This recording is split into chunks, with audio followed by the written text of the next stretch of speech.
반갑습니다.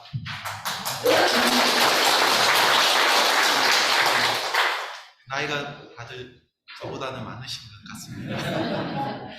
저도 한국 나이, 이번 바뀐 나이로 53세인데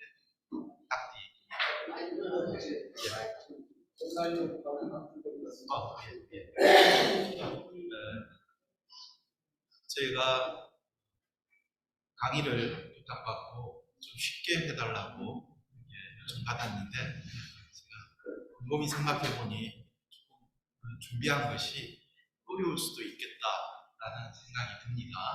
하지만 매우 중요한 내용이기 때문에 여러분께서 이 내용들을 잘 보시고 한국 선교의 미래가 사실은 젊은 세대에게만 달려있는 것이 아니라 지금 우리 모두에게 한국 선교의 미래가 달려있기 때문에 이 부분을 우리가 집중적으로 보면서 같이 성찰하고 또 고민해보는 그런 시간이 되었으면 합니다.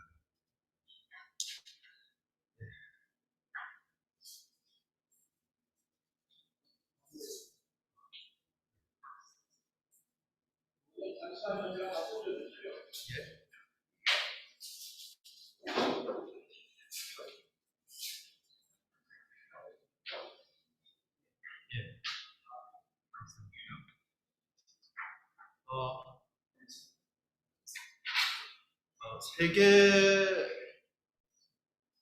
선교는 사실은 선교의 역사는 기독교의 역사와 맞닿아 있습니다.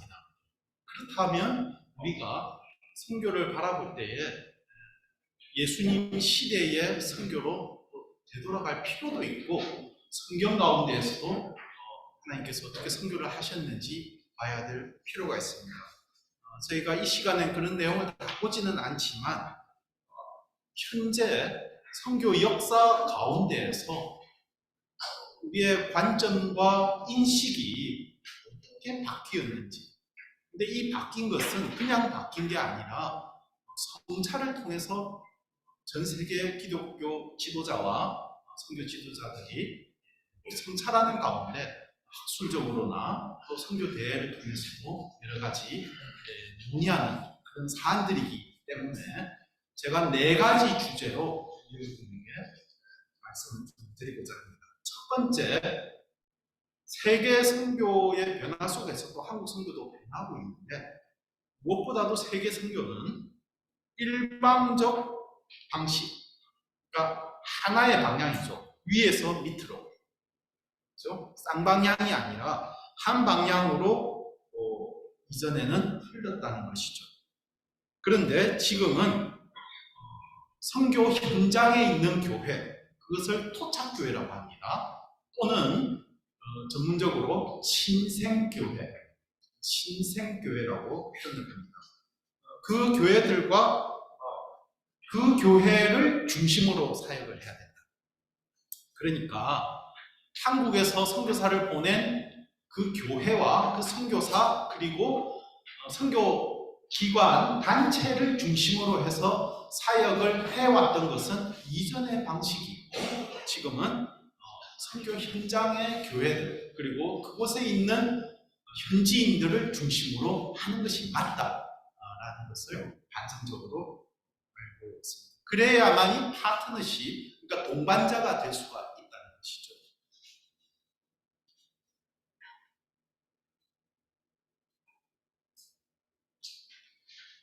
우리가 기독론과 일방적 방식이라고 조금 전에 말씀을 드렸고 선교에 대한 선교를 한다면 무엇을 가지고 선교를 할까요?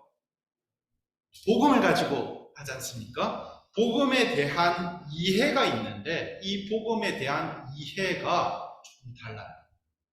예를 들자면 1세기에 수직적으로 본다면 1세기의 복음에 대한 이해와 그리고 2세기 지나고 중세시대의 복음에 대한 이해 그리고 종교개혁 시대의 복음에 대한 이해 그리고 지금 오늘날에 대한 복음의 이해가 조금씩 확장이 되거나 변한 부분이 있습니다. 완전히 같지는 않아요. 비근한 예로 1세기 곧 예수님이 돌아가시고 교회가 바로 시작할 때에는 거의 유대적이었어요. 유대적이었어요. 음식 문화도 그렇고 예배 형식도 그렇고 회당에서 모였고 우리와 완전히 다른 형식이었어요. 그것이 복음의 이해가 바뀌는데 문화에 따라 이렇게 보는 그 복음에 대한 이해, 복음은 변하지 않는 건데 복음에 대한 이해가 우리 한국적인 것도 있다. 그렇죠? 우리 한국적인 복음에 대한 이해가 독특한 것이 있습니다. 그래서 그 복음에 대한 이해를 꼭 선교지에 가서 복음을 전하는 것도 있지만 복음에 대한 이해를 강제적으로 이식하는 경우도 있다는 거예요. 이식이라는 말은 강제적으로 심어준다는 거죠. 그 다음에 또 우리가 과거에 대한 성찰을 해야 될 부분으로서는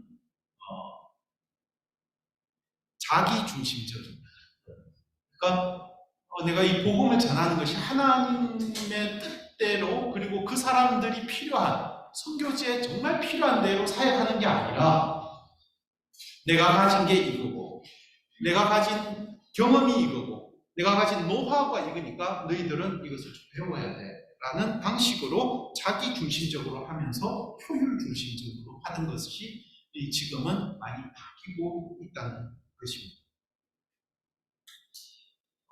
이것을 가장 잘 설명하는 것이 전 세계의 세계 선교사 대회가 에든버러에서 1910년에 열렸는데 그때에 1000명 이상의 선교사들이 모였습니다.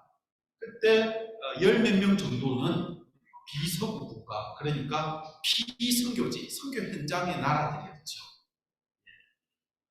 거기에 10몇 명 정도밖에 비서구 사람들은 참석하지 않았죠. 그 중에 한 명이 윤치호가 있었습니다. 우리나라 분도 한 명이 참석했죠. 그러나 1910년도에 영국 에딘버러에서 있었던 세계 선교 대회는 어떤 대회였느냐? 그것이 굉장히 중요한 성찰을 가져오는 것입니다. 이때에는 모든 기독교 국가들이, 그러니까 영국, 그 당시에 영국이라든지 프랑스 등등의 여러 기독교 국가가 모든 역량을 선교 과업에 적절하게 동원이 된다면, 그렇죠?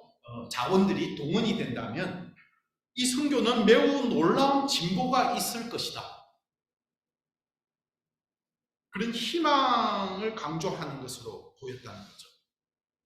선교학자들은 그렇게 이야기를 하고 있습니다. 그 말은 무엇이냐면은 군사작전 하듯이 모든 자원을 투자해가지고 이쪽 교육 파트는 이 사람들이 가고 그래서 전하기만 하면 된다. 그러면 낙관주의적인 승리를 얻을 것이다. 예수님이 명령하신 걸 다 지킬 수 있고 우리가 희망적으로 볼 수 있다. 그러나 이 꿈이 완벽하게 깨져버렸어요. 얼마 있지 않아서 세계 1, 2차 대전이 일어나죠. 인간의 연약함 그리고 그것에 연관된 나라들이 또 기독교 국가들이었어요. 그렇기 때문에 우리가 꿈꾸었던 그러한 방식으로의 선교는 사실은 1910년도에 그런 꿈을 꾸었는데 선교 전 세계 선교사들 다 모여서 대회를 했지만 그 방식대로 이루어지지 않았습니다. 굉장히 중요한 포인트예요. 그래서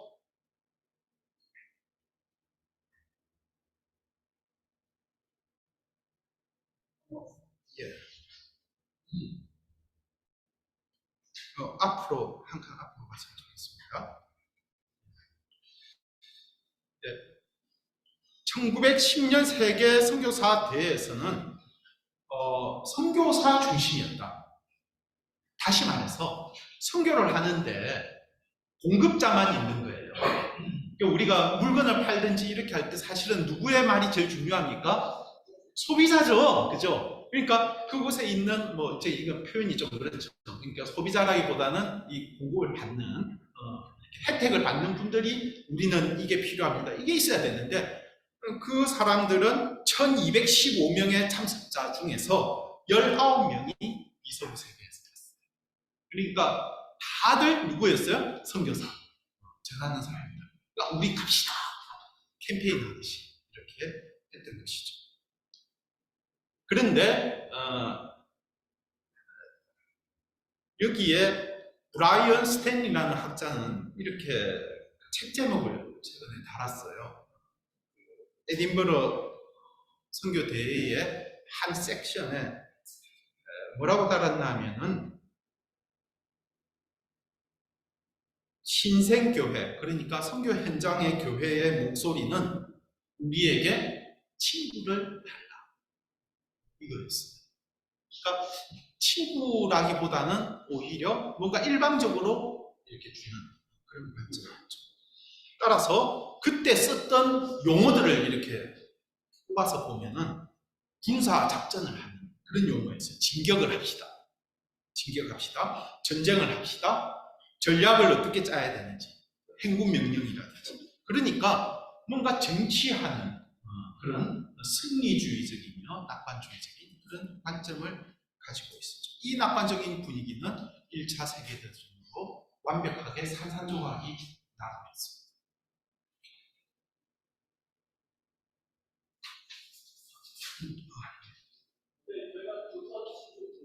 예, 저 밑에 예. 그 다음 도표를 보시면, 예, 좋습니다. 그러한 실패지만 이 실패가 아니라 사실은 역으로 보면 이게 상당히 의미 있는 것이 되었는데, 맨 밑에 보시면 맨 밑에 바가 있죠. 1900년도에는 82%의 기독교인이 전부 서구에 있었어요. 그러니까 북아메리카와 유럽에 모든 기독교인이 있었습니다.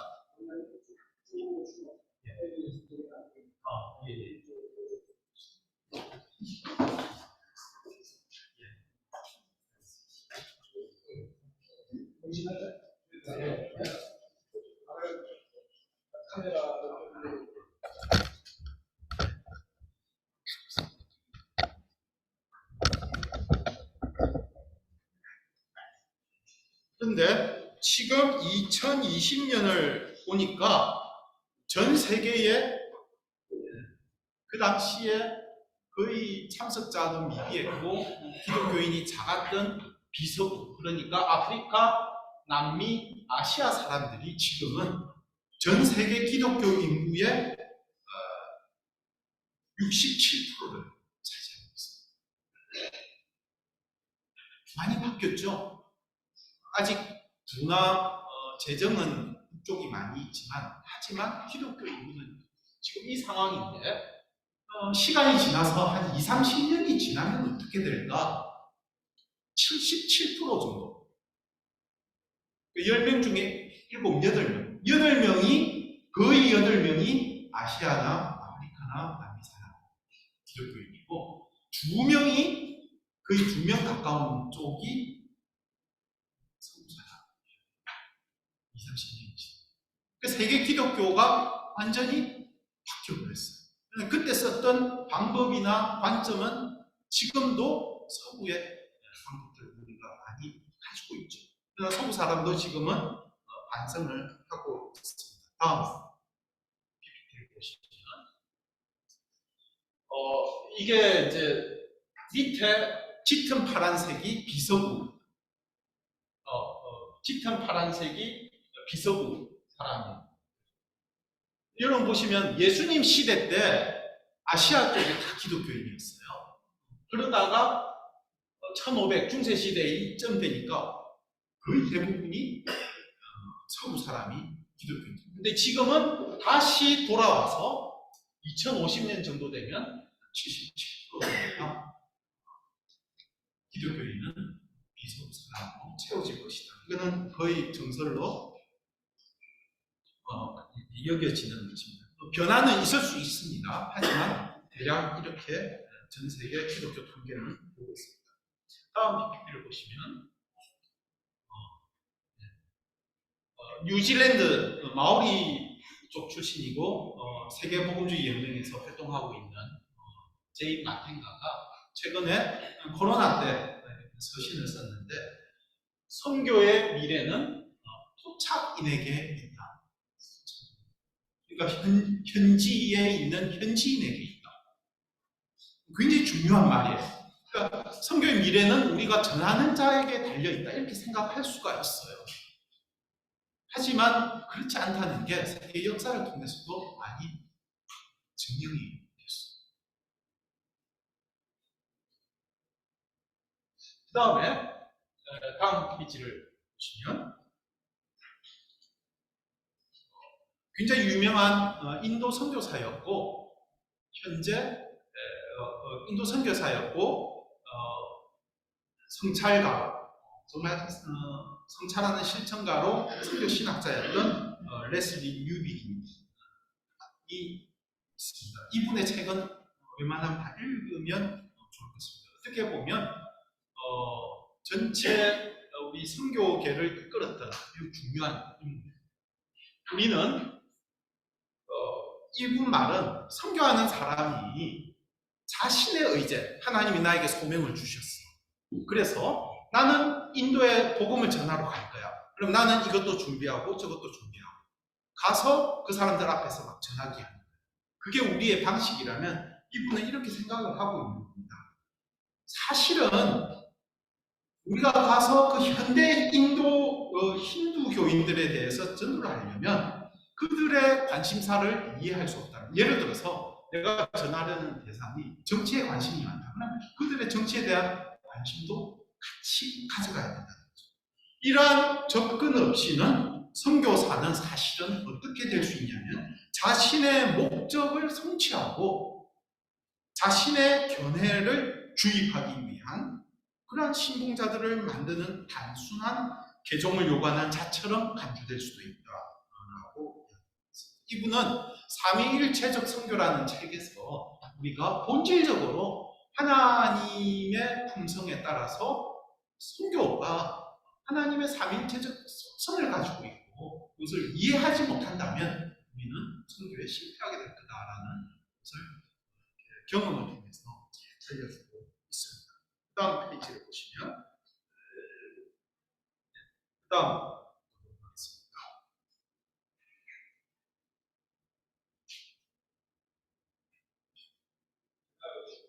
예. 그 위에 그래서 상대적으로 강하고 부유한 교회들이 무지한 후진국의 국민들에게 행했던 선교의 시기, 여기 제가 한 글자 빠졌네요. 시기가 종말을 맞이하고 있고 우월한 부의 소유와 권력과 세속적 영향에 의존한, 그러니까 경제라든지 돈이나 이런 거에 의존을 많이 했어요. 센터를 짓는다거나 이렇게 했을 때 선교 사역이 우리 미래에 희망이 될 수 없다는 것이 매우 분명합니다. 40, 50년 전에 이런 이야기들을 이미 해왔습니다. 또 하나의 매우 중요한 선교학자, 남아프리카 공화국의 데이비드 보시라는 분이 이미 돌아가셨지만 그분 이야기도 한번 들어보겠습니다. 다음, 선교는 이전에 있는 선교예요. 이전의 선교는 이랬다는 거죠. 우월한 사람이 열등한 사람에게, 우리가 선교 생각하면 뭔가 가난하고 못 사는 사람들, 그래서 내가 도와줘야 될 사람, 이렇게 생각하는 게 우리의 일반적인 상황이에요. 그런데 이것에 갇혀버리면 우리가 뭔가 진정한 선교를 하기가 어렵다는 거예요. 그리고 지금까지 기독교 선교는 여러분 이 단어는 꼭 기억하셨으면 좋겠습니다. 가부장적 온정주의, 이게 파트널리즘이라고 하는데, 가부장적 온정주의라는 것은 내가 이 사람이 불쌍하니까 아버지처럼 도와주는 거예요. 끌어주고. 그런데 이 사람은 언제든지 나의 도움을 받아야 되는, 나의 밑에 있는, 그러니까 수직관계죠. 늘 수직관계를 요구하는, 그러니까 이게 친구가 될 수 없는. 그리고 우리가 이렇게 볼 수 있죠. 예를 들어서 제가 간단한 예를 한번 들어봅시다. 어느 탈북자가 청년이 왔어요. 너무 불쌍하고 해서 한국에 있던 한 청년이 이렇게 친구가 되어서 도와줬단 말이에요. 근데 한국의 그 청년은 뭐 직장도 변변치 않고 이렇게 다니지만 이 친구 열심히 도와주고 불쌍해서 그래서 막 이것도 배워야 돼, 다 가르쳐주고. 그러니까 이 친구는 거의 뭐 초등학교 수준에서 이제 중학교, 고등학교 이렇게 문화를 배워갔는데 이 친구가 이제 굉장히 유명한 대기업의 인재로 발탁이 되어 있는 거예요. 그런 실제로. 그러니까 이 한국 청년이 가졌던 마음은 어떻습니까? 예, 그쵸? 내가 어디 불쌍한 사람을 어떻게 도와줬는데 이 친구가 이렇게 되니까 뭔가 선교나 뭔가 해야 될 모든 동기가 없어져 버리는. 그러니까 동기 자체가 뭔가 우월한 사람이 열등한 대로 간다는 그 속에 있었어요. 이것은 가부장적 본정주의로 우리가 선교를 행할 때에 사실은 매우 부정적인 결과들을 낳게 됩니다. 이건 개인적인 어떤 이야기를 한 것이고 큰 나라들에 있어서도 특히 아프리카 선교에서 이것이 많이 이루어졌던 것입니다. 여러분, 타자를 위한 교회 어떻습니까? 타자를 위한 교회, 타인을 위한 교회, 그죠? 타인을 위한 교회. 이 교회, 우리 교회의 목적이 타인을 위한 교회다라고 해서 어떤 교회를 세웠단 말이에요. 그럼 교회의 슬로건이나 이 듣기에 너무 좋죠. 희생적이고, 그죠? 그러나 보시는 이렇게 봅니다. 오히려 더 정확한 말은 타인과 함께하는 교회이지 않느냐. 타인을 위한 교회라는 것은 항상 나는 타인을 위해서 존재하는 사람이다. 저 사람은 나에게 도움을 줄 수 있는 것은 원천적으로 공세되어 있고 나는 항상 이 사람에게 더 이렇게 되려면 어떻게 해야 돼요? 이 사람보다는 항상 경제적으로 풍성해야 돼요. 그죠? 그리고 신학적으로도 더 많이 알아야 돼요. 그런 실제로 그렇기도 하지만 그래도 이런 부분이 항상 근거가 됐을 때는 마찬가지예요. 가난한 자들을 위한 교회, 그죠? 가난한 자들을 위한 교회라기보다는 사실은 가난한 자들의 교회가 되어야 맞죠. 근데 이런 위험에 우리가 빠지는 거죠. 우리가 남을 돕기 시작하고 선교를 하기 시작했을 때 선교 현장에 가서 우리 제자 삼으라니까 다 제자예요. 제자 이야기를 많이 해요. 그러면서 항상 친구적 관계나 동반자적 관계는 다 막아놓고 이 사람은 나의 제자로. 사실은 그렇게 말하는 게 그리스도의 제자를 만들려고 했지 자기 제자 만들려고 한 게 아니지 않습니까? 그런데 많은 선교사님들이 자기 제자로 생각을 하는 거예요. 아시아 쪽에서는 문화가 수치와 영예 문화가 있기 때문에 또 영예로운 것도 좋아하고 더 중요한 도제 문화가 있기 때문에 스승과 제자 함부로 절대 스승의 그림자도 밟지 않은 그런 문화들이 아시아에 있기 때문에 오히려 더 이런 데 함정에 빠지기가 쉽습니다. 근데 이것이 오래되면 정말로 많은 부정적인 현상들이 우리에게 보입니다. 이것을 이제 선교학자들은 이미 이야기를 하고 있었습니다. 그러한 가부장적 온정주의, 이거 우월주의죠. 그러니까 우월주의의 한 양상이 또 하나가 있어요. 우리가 우월주의의 한 양상이 이제 메시아닉 신드롬이라고도 할 수도 있는데 구원자, 내가 있어야지 해결할 수 있다라는 그런 거죠. 이게 데이빗 보시는 매니페스토 데스티니라고 해가지고 이게 굉장히 위험한 것임을 알려줬어요. 사실은 이것에 있어서 2차 대전 때 독일이 썼던 어떤 인식론 중에 하나였어요. 서구의 선교는 다른 문화들에 대한 서구 문화의 우월성뿐만이 아니라 하나님이 섭리적으로 우리 영국을 택했다. 우리 서구 국가, 우리나라를 택했다. 라는 생각을 하죠. 오늘날 우리 한국에도 그죠? 한국이 하나님 우리나라를 정말 사랑하셨어요. 하지만 다른 민족을 택하지 않고 우리 민족을 택해서 선교를 맡겼다. 이걸 너무 강조하다 보면 어떻게 되냐면은 이러한 독특한 자질 때문에 우리가 마지막까지 하나님의 대의를 수행할 자들이라는 그런 확신으로 진행되기 시작합니다. 근데 여기에 어떤 함정이 있냐면은 매우 자기중심적이에요. 모든 역사와 모든 기적과 모든 해석, 그러니까 일어나는 모든 선교지의 해석과 이런 모든 것이 자기중심적이에요. 우리가 남을 도울 때 그 사람의 상황과 그 사람의 눈물과 그 사람과 함께하는 이렇게 빠지고서 어떻게 내 중심적으로 한국 교회에 제가 너무나 슬프고 힘든 것 중에 하나가 몇몇 기도처라든지 영적 운동을 하시는 분들 가운데에서 자기 중심적이며 자기 영적 권위성을 높이는 방법 중에 하나가 하나님이 나를 택했다. 그리고 나를 택해서 이러이러한 기적을 행했기 때문에 여러분들은 제가 원하는 대로 따라오십시오. 그러면 여러분이 뭔가 삶의 해결을 받을 수 있습니다. 이것을 해결신학이라고 해요. 십자가에 핸들이 있고 그 핸들을 돌려서 내게 유리한 대로 기도를 통해서 다 할 수 있다는 거예요. 물론 하나님 우리 기도를 들어주시고 기도를 좋아하세요. 하지만 이것을 이용해서 할 수 있는 통로가 되기도 합니다. 이것이 명백한 사명입니다. 모세가 하나님의 선택을 받았듯이 다른 교회 내에서 그룹들에게 친구들 얘기 모여봐. 하나님이 나를 특별히 모세처럼 세우셨어. 어느 날 나에게 음성을 걸죠.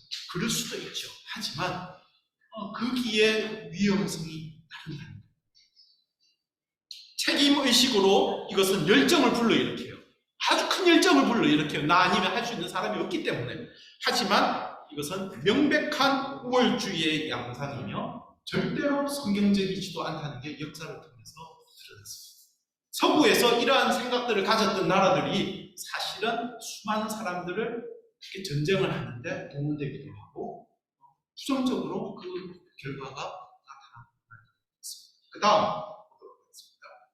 따라서 오늘 제가 책을 하나 가져왔는데 좀 이따 나가시면서 한번 보시면 좋겠습니다.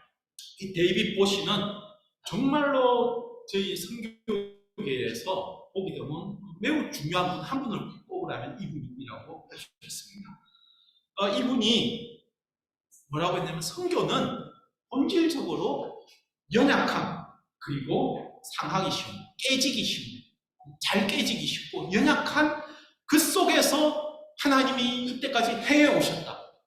그렇게 역사해 오셨다는 거예요. 십자가를 통해서도 그랬고 예루살렘 교회를 통해서 선교한 게 아니라 연약한 안디옥 교회를 통해서 했고 로마 교회가 생각했던 그 큰 로마 교회가 선교를 한 게 아니에요.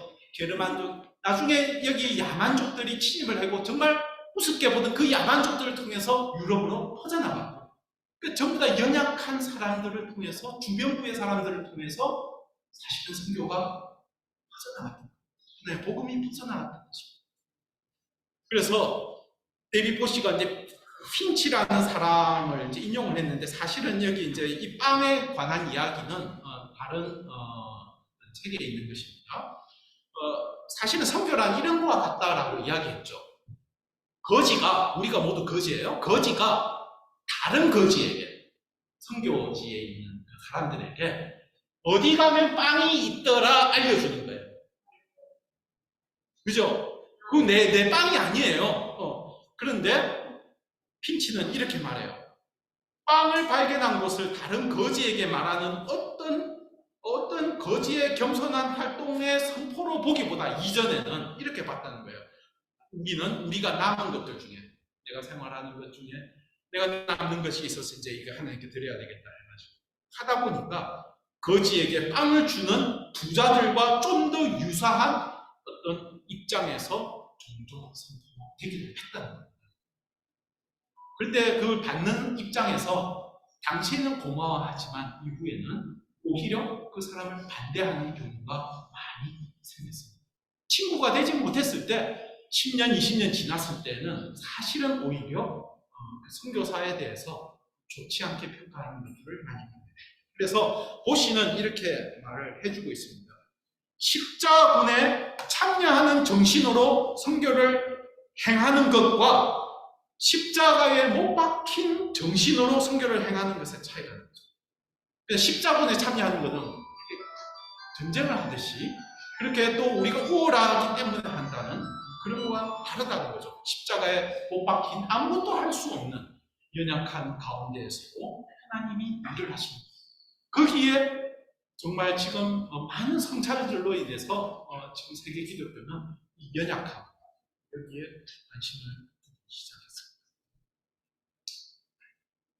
그래서 다음 얘기를 보시면 초기 기독교의 선교가 이랬다는 거예요. 초기 우리 성경을 보면 다 핍박을 받고 헤게모니와 주도권이 없는 사람들이었어요. 오해도 받고 정말 사회적으로 낮은 계층에 있는 디아스포라 사람들이었어요. 베드로전서를 보면. 그런데 이 사람들이 복음을 전했다는 거죠. 그 약함의 선교. 그래서 기대 영상 제가 이제 밖에 오늘 좀 몇십 분밖에 안 가져왔는데 저희 그 한국선교연구원에서 얼마 전에 책은 많이 출판을 하지 않지만 중요한 책 몇 권을 편찬하고 있습니다. 이게 데이빗 보시가 아주 얇은 책으로 선교사로서 반드시 가져야 될 영성, 그것이 순례자적 영성이다. 뭔가 해결신학으로 답을 가져오는 십자가에 핸들을 달아가지고 자기 원하는 대로 조절하는 그런 영성이 아니라 하나님께 순종하고 무엇보다도 연약할 수 있는 용기를 가져야 됩니다. 그것이 이 고린도후서 6장 8절에서 10장은 바울이 쓴 거잖아요. 강함을 자랑하던 고린도 교회에 바울은 도리어 자신의 연약함을 강조하며 하나님의 역사가 이 속에 있죠. 가난한 자 같으나 많은 사람을 부유하게 하고 아무것도 없는 자 같으나 모든 것을 가진 자다. 이것이 선교의 중심인 것은 사실 성경에서도 이미 이야기하고 있는 것입니다. 그 다음 또 한 명의 얼마 전에 이제 돌아가셨는데 앤드루 월스라는 아주 역사학자이면서도 선교학자로서 선교 역사학자로서 매우 세계 기독교에 대해 이야기하면 반드시 읽는 IDP에서 세계 기독교와 선교 교육 책자가 나와 있습니다. 이 책은 제가 IDP 거라서 가져오지 못했는데 이전에는 이분도 일반 통행이었다 옛날.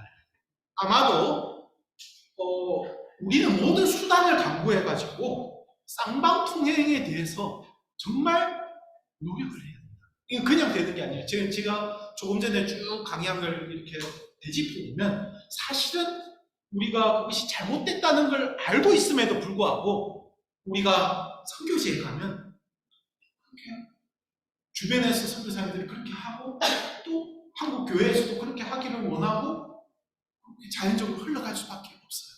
따라서 나누고 받기 위한 쌍방통행으로서 사귐에 더 알맞은 수단을 활용해야 될 부분이 있다고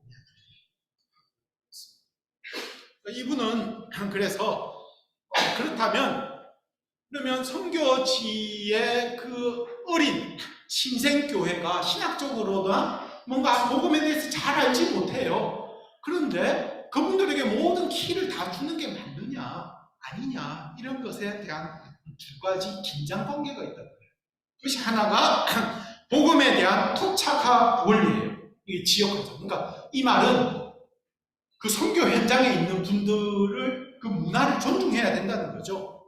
그래서 그 말을 간단하게 말하자면 어떤 그리스도인 집단도 어떤 교회도 한국의 어떤 교회도 다른 시대, 다른 나라에 있는 어떤 일련의 삶의 전제들을 예수님 이름으로 다른 나라와 그리스도의 집단에게 부과할 권리가 없다는 거예요. 그 사람들을 봐야 되는 거예요. 그렇죠? 죄악이라는 게 있어요. 그 사람들 문화 속에 악한 게 있을 수가 있어요. 하지만 그걸 바로 딱 도려낸다고 우리 잣대로 했을 때는 그 사람들은 삶을 영위하지 못할 수가 있어요. 그런 경우가 있거든요. 고아와 과부된 사람들이 이 아프리카에서는 우리가 알다시피 일부 다천자 속에 있어요. 잘못된 게 복음을 받아들이면 그걸 하면 안 되죠. 그걸 바로 시행을 하면 어떻게 될까요? 그 연약하고 과부된 사람들 아니면 이 여자들 살아갈 수 최근 수단이 없는 거예요. 그렇기 때문에 이것은 시기나 상황을 잘 봐야 되는 거예요. 무조건 우리의 관점으로 바로 적용을 하면 안 된다는 거예요. 새벽 기도도 마찬가지고, 아니면 아주 늦게 일어나는 아주 더운 나라에 있는 사람들에게 새벽 기도를 강요하면 그분들은 너무 힘들겠죠, 그죠? 네. 제가 중국에서 사역을 했는데 그분들이 예배 시간에 막 움직여요. 바쁘니까 어촌이니까 한 200명, 400명 사이를 왔다 갔다 하는데 어느 교회에서 사람들이 와서 이렇게 보면서 이분들에게 예배는 어떤 거라든지 우리 한국 교회의 예배 모습을 가르쳐드려야 된다. 단정한 모습을 하시는 분이 있었어요. 그런데 그분들은 삶의 복장이 그런 거였죠. 하지만 사실은 그분들의 영혼이 더 뛰어난 거였어요. 그분은 아침에 예배드리고 오후에 2시부터 한 4시까지 한 이 정도 인원이 모여서 2시간 이상씩 기도를 해요. 한 명씩 일어나서 기도하고 그걸 다 들어요. 그럼 옆에 분이 그걸 이어받아서 다 지켜요. 그러니까 모든 사람이 기도를 들으면서 굉장히 오래 기도하고, 아침에는 SNS가 처음 시작하니까 저한테 들려주더라고요. 그 지도자가. 기도 처음에 하시는 분들 잘 못하니까 기도를 전부 다 와서 녹음을 해가지고 SNS를 아침에 다 이렇게 돌리더라고요. 근데 그걸 다 들어요, 사람들이. 그러니까 그 사람이, 저 사람은 뭔 기도를 하고 있고, 또 들으면서 초신자는 또 기도가 그런 분들이었어요. 상당히 굉장히 열심히 분들인데 우리 한국에 주일이나 잠깐 참석하고 그러면서 가르쳐 줘야 되겠다라고 생각하시는 분도 있었어요. 제가 이걸 보면서 우리가 사실은 이러한 맹점에 빠질 수 있다. 빠질 수 있다. 두 번째 원리가, 그러나 선교 현장의 교회들은, 신생 교회들은 사실은 신학적으로 연약하고 그 복음이 미신적일 수도 있죠. 그래서 순례자 원리는 뭐냐면은 보편화에 전 세계 기독교와 맞닿아 있어야지 그 지역 토착화된 기독교로만 있으면 안 돼요. 그것이 순례자 원리입니다. 그것은 제가 이제 같이 한번 읽어볼까요? 하나님은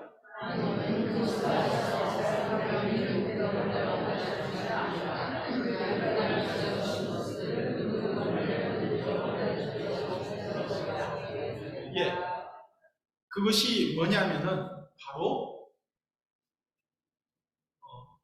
반문화적이라는 거예요. 복음은 반드시 문화를 변혁시키는 데까지 간다는 것입니다. 그래서 우리가 알 수 있듯이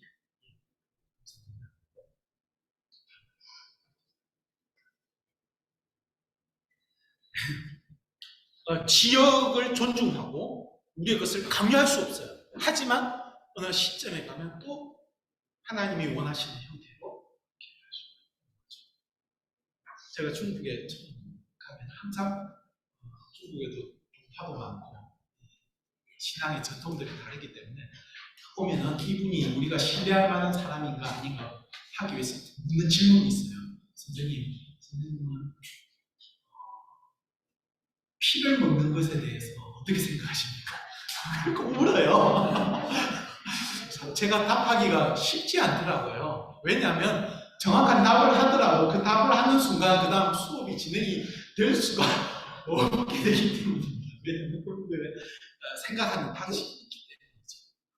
그러니까 우리가 문화 속에서 복음을 바라보는 입장이 조금씩 다를 수가 있다는 거예요. 이건 너무 민감하게 반응하다 보면 실제로는 우리가 복음은 그들에게 뿌리를 내렸을 때 실질적으로 사실은 변형시켜요.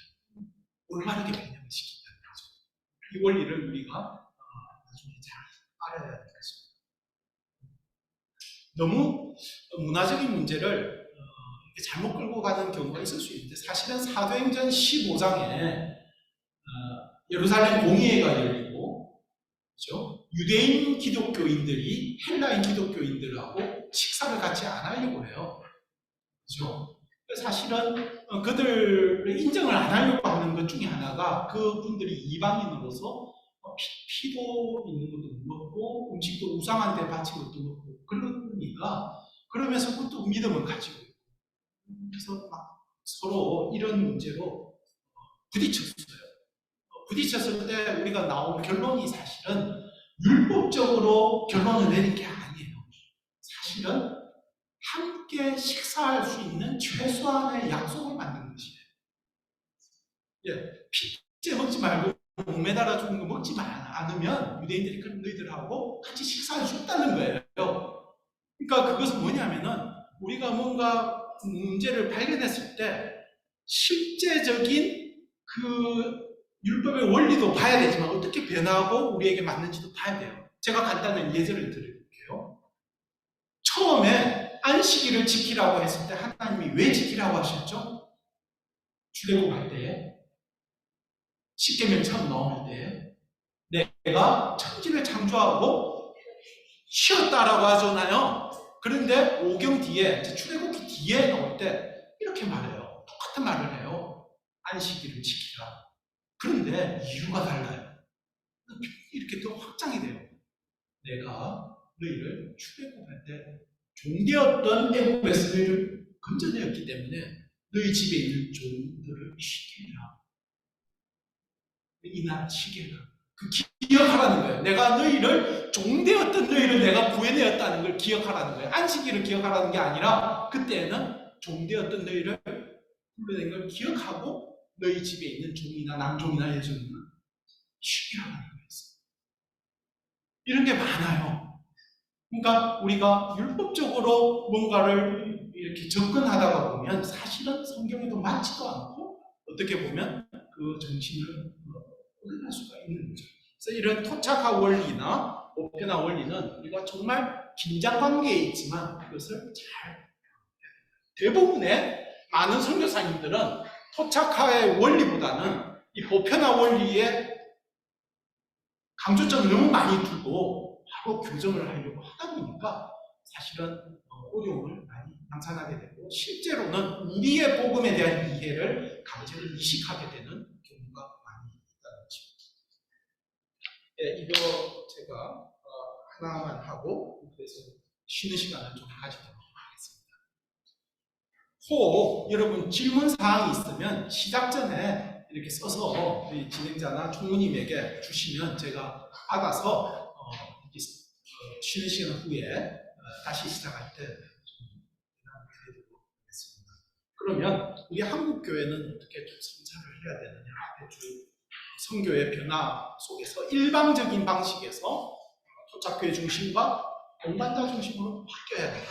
바뀌고 있다라고 하면서 우리의 의제라는 건 뭐냐면은 뭔가 해결해야 되는 거예요. 우리 한국이 교회가 많아졌기 때문에 선교를 해야 된다. 우리가 하나님 축복을 해주셔서 정말 교회도 많고 자원이 많고 선교사가 많기 때문에 선교해야 된다. 이게 다 우리의 의제예요. 사실 우리로부터 출발한 거예요. 그죠? 우리가 생각해보니까 이쪽에 이렇게 아프리카 불쌍하다 이러면 간 거예요. 실제 그 사람들을 듣고 이렇게 한 게 적었다는 거죠. 그래서 우리의 의제나 이때까지는 자원이나 역량으로부터 나오는 우리의 어떤 재정적인 한국교회의 재정 이런 걸 가지고 일방적 방향성이나 실용주의적 그러니까 효율을 강조하는 거죠. 효율을 강조하는 접근으로 했죠. 세계 기독교도 그렇게 했죠. 계몽주의적 합리성이라고 해요. 그러니까 기술과학적 낙관론이라고 하고 이 방법들을 사용하게 되었을 때에 현재 많은 철학이나 이런 것은 이미 해결되었다고 해요. 이미 현재의 포스트 모던 사회에서는 이게 맞지가 않다고 얘기합니다. 그래서 다양한 세계 기독교 속 토착 교회들과 상호적 동반자적 관계를 이루기 위해서는 반드시 다양한 선교 현장과 그 나라 사람들의 이제 그 사람들이 무엇 때문에 고통받고 있으며 정말 자나 깨나 무엇 때문에 눈물을 흘리고 있는지 어떤 문제로 그 사람들은 고민하고 있는지 달라요 우리랑. 그죠? 그것을 경청하는 선교를 잘하는 사람은 남의 말을 잘 듣는 사람입니다. 남의 말꼬리를 밟지 않고 남의 말꼬리 밟고 자기 말을 많이 하시는 분들 조심하시기 바랍니다. 네. 또 어떤 분은 자기 말꼬리가 밟히지 않기 위해서 막 쉬지 않고 반대를 하시는 분이 있습니다. 남의 말꼬리 밟지 말고 많이 이렇게 말에나 어떤 관계에 있어서 주도권이 많이 좋지 않습니다. 경쟁하는 거. 상대방이 뭘 생각하고 뭘 고통받는지 그 연습을 해야 돼요. 그래서 그것을 경청하는 것부터 다시 출발해야 되며 선교사와 선교단체 그리고 한국교회가 함께 성찰적인 관점 우리가 우리를 스스로 비평하고 우리 무엇이 잘못됐는지 어디부터 우리가 어그러졌는지 생각하고 한국 선교운동을 그 기초부터 다시 바라보는 이해와 노력의 과정은 사실은 우리 선교의 미래에 매우 중요합니다. 이것이 없이 계속 나아가 버리면 우리의 선교는 다시 지어야 하는 그러한 우리 선교가 될 수도 있습니다. 그래서 지금까지 이야기한 첫 파트의 내용이 사실은 제가 여러분과 함께 나누고자 했던 선교의 핵심적인 태도이고 만약에 이것을 알고 이것을 실천하려고 한다면 정말 연약한 가운데에서 힘을 주시는 주님이 우리의 선교의 여정에도 함께 하실 줄 믿습니다. 자, 쉬는 시간 가지겠습니다.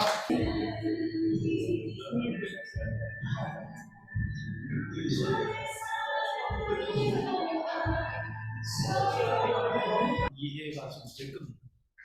그래서 저는 조금 전에 잠깐 이야기도 나눴지만 우리가 이런 큰 변화 속에서 그럼 우리는 도대체 어떻게 할 거냐? 사실은 그게 우리의 몫이에요. 그래서 오늘 우리가 어떻게 하느냐에 따라서 우리 다음 세대에 많이 달라지는 그런 그 변화의 시기이고 그래서 저도 그 시기에 어느 정도 좀 역할을 하기를 바라며 사실 이 강의 내용도 현재 변화하면서 학자들이 성찰적으로 쏟아내는 어떤 이야기들을 모은 것이나 마찬가지입니다. 그래서 쉽지 않지만 제가 가장 쉽게 좀 하고 어려운 건 그냥 넘어가고 하도록 하겠습니다. 실용주의 접근에서 본질 회복으로 라고 했어요. 오늘날 사회는 나중에 있을지 모르지만 듀카 이야기를 많이 하는데 모호해요. 불확실성이 굉장히 높죠. 이전에 전문가가 나 전문가야 하면서 뭔가 탁 나온 거를 규정하고 설명을 했는데 맞지가 않아요. 오늘날.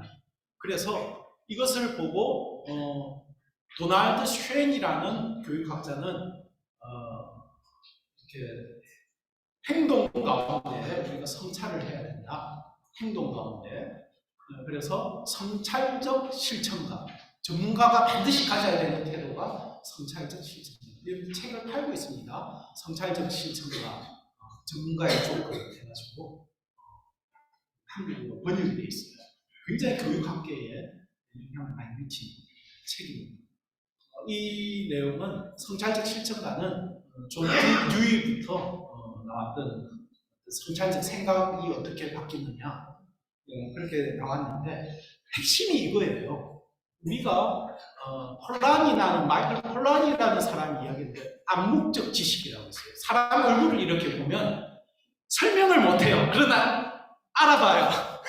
그죠? 행동 가운데 뭔가 암묵적으로 알고 있는 지식이에요. 그러니까 행동 가운데 이 지식이 녹아있다는 거죠. 근데 이전에는 명시적으로 기술을 해야 되고 뭔가 써내야 되고 과학적으로 다 설명을 해야 되는 게 이전 방식이에요.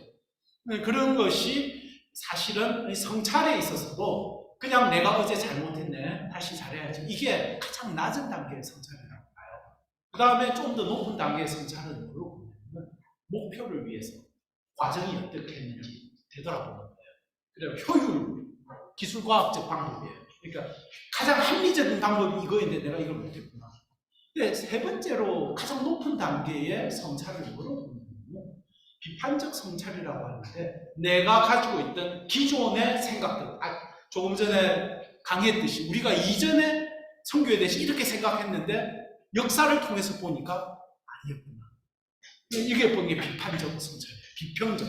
그러니까 우리가 이전에 내가 가졌던 게 틀릴 수도 있다 라는 것을 인정하고 모호한 것 가운데 우리가 그 과정 속에서 전문가이지만 함께 이것을 풀어가는 그것이 필요하다. 이게 이제 성찰적 실천가, 리플렉티브 프랙티셔너라고 이야기하는데 이것이 지금 많이 사용이 되었고 의료 그 임상실험 쪽에서 많이 사용하고 있고요. 간호보건, 그 다음에 교육학, 교장론, 교육학의 교장론, 교장이 어떻게 해야 되나. 미국 학교에서는 주립에서는 교사들은 반드시 성찰적 실천가가 해야 돼요. 그러니까 여기에 이야기는 뭐냐면 실용주의적 접근이 문제가 있다는 거예요. 그래서 우리가 사실은 과거의 패러다임에 그런 부분이 많이 있었죠. 실제로 우리 교회가 선교를 할 때 이렇게 많이 했어요. 몇 개의 교회를 개척하고 이걸 하기 위해서 어떤 투자를 해야 되는지 이런 것들로 생각을 한 거예요. 그게 뭐냐면 이전의 선교에 대한 패러다임이 교회가 어떤 일을 해요. 돈이 드는 일이든 뭔가 해야 돼요. 지금도 우리가 이 속에 있어요. 그래서 특별한 여기에 전문화된 선교사가 필요하고 전문가가 필요하고 이를 통해서 선교의 과업을 이룬다 라는 게 과거의 생각이었어요. 그러나 이러한 실패들 가운데서 다시금 생각하게 된 게 선교를 이제는 우리가 볼 때 활동으로만 생각했구나. 잘못됐다는 거예요. 선교의 시작은 하나님의 구속 역사 가운데 우리 가운데 향하신 삼위일체 하나님이 예수님을 보내셨다는 거예요.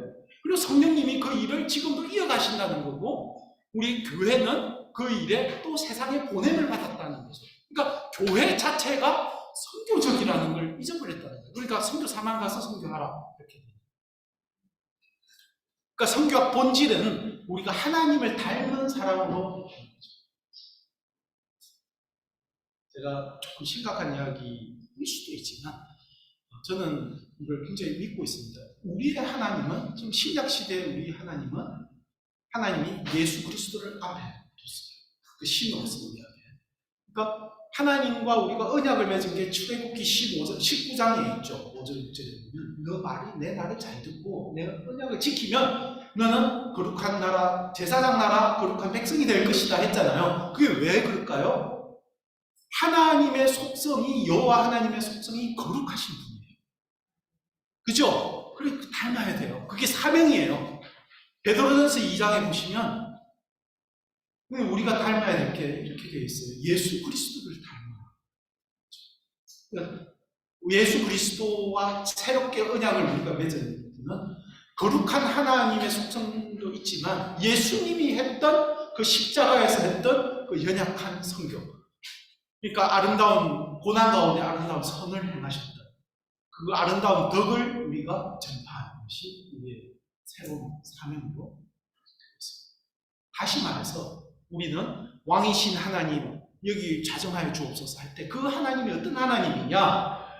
연약하여 우리 죄를 담당하셨지만 연약하여 십자가에 달리셨고 고통당하고 또 오해받으셨지만 그 가운데 하나님의 사명을 다 이루신 그분이 나의 하나님으로 우리가 그 하나님이 나의 하나님인데 우리는 항상 그 위에 핸들을 놓고 그래서 호야마라는 학자는 일본 학자는 No handle on the cross 십자가에 핸들이 없다. 우리는 핸들을 놓기를 원해요. 십자가를 막 마음대로 이렇게 잡아요.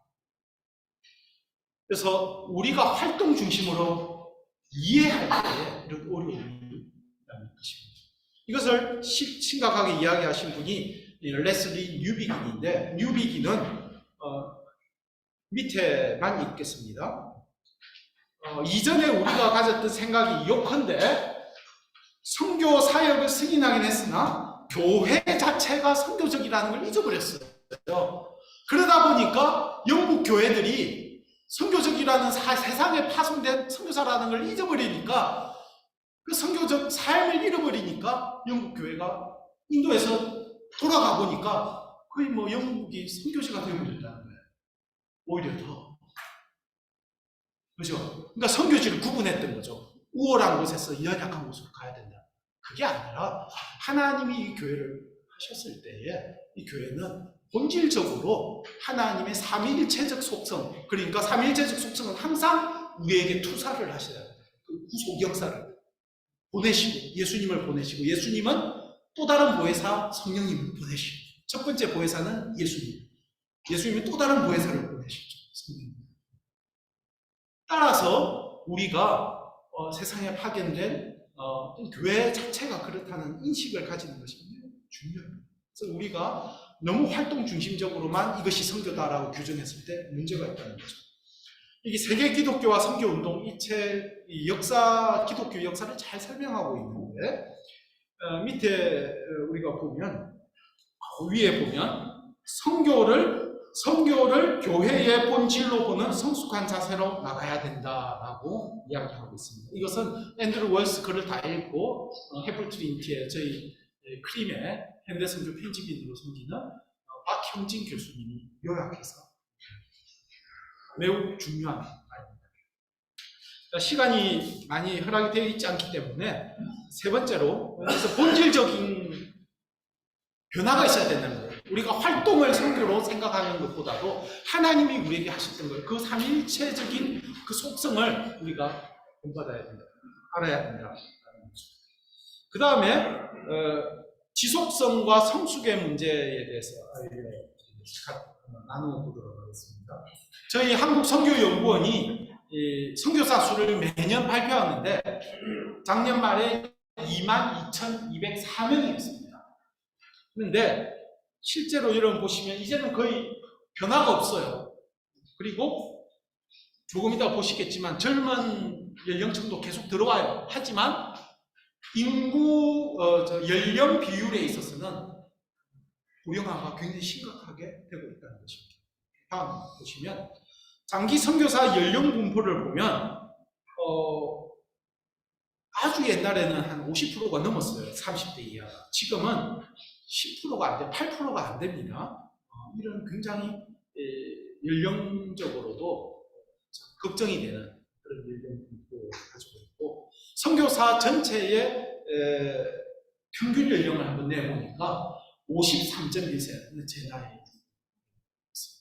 근데 53세인데 아프리카가 주로 한 20세 정도, 아시아가 30세 정도의 수준을 본다면 사실은 뭐 10살 차이만 나도 대화하기가 쉽지 않지 않습니까? 그죠?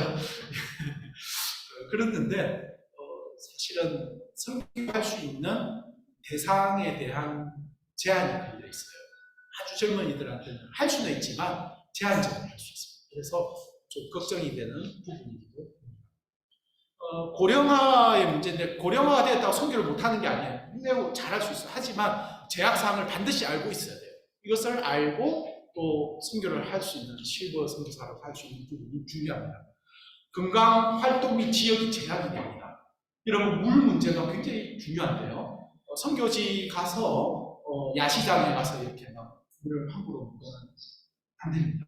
왜냐하면 박테리아나 그쪽 풍토병 같은 거에 면역력이 나이가 들수록 줄어들기 때문에. 그리고 좀 싼 여관에 이렇게 그 호텔 같은 데 사면은 벼룩이나 이런 부분에서 굉장히 취약해져요.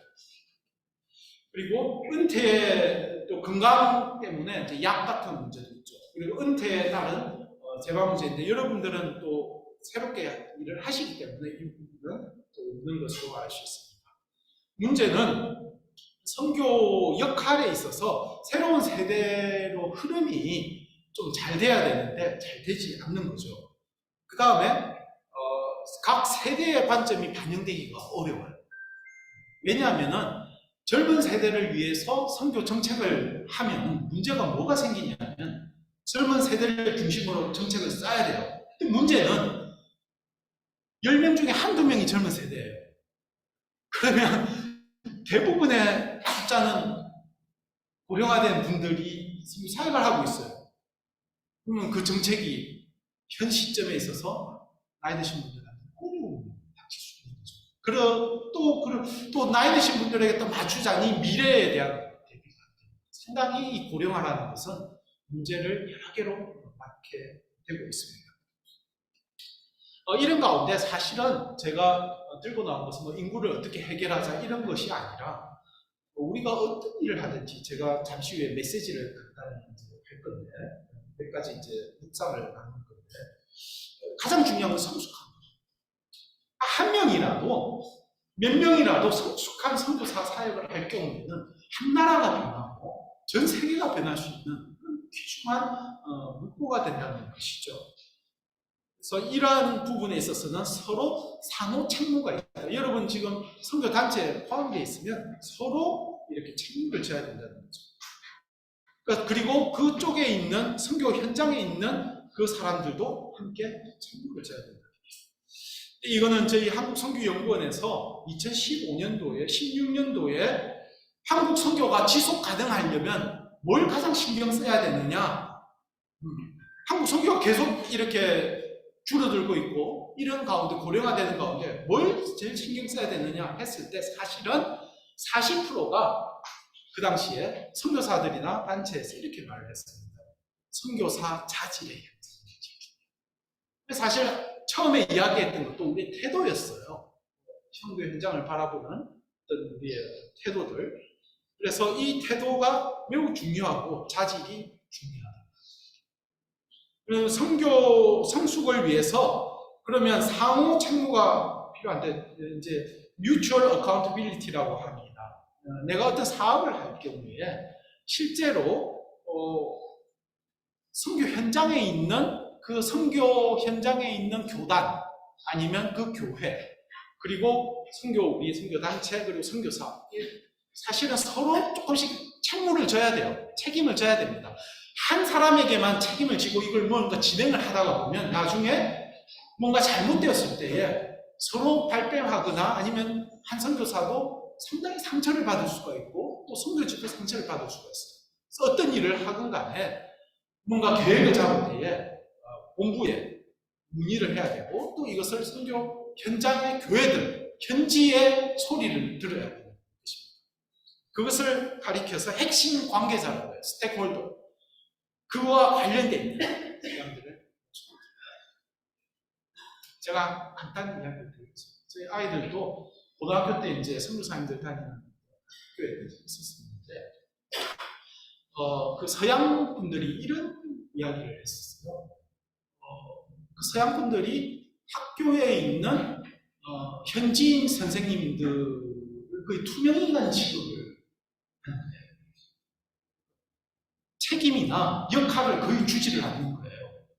근데 이제 우리가 그런 현지인 선생님들, 서양 선교사님들 이런 분들보다 그분들에게 뭔가 이렇게 선물을 하거나 뭔가 챙겨서 커피를 하나 더 주면 너무 고마워하고 이게 굉장히 잘못된 태도일 수 있죠.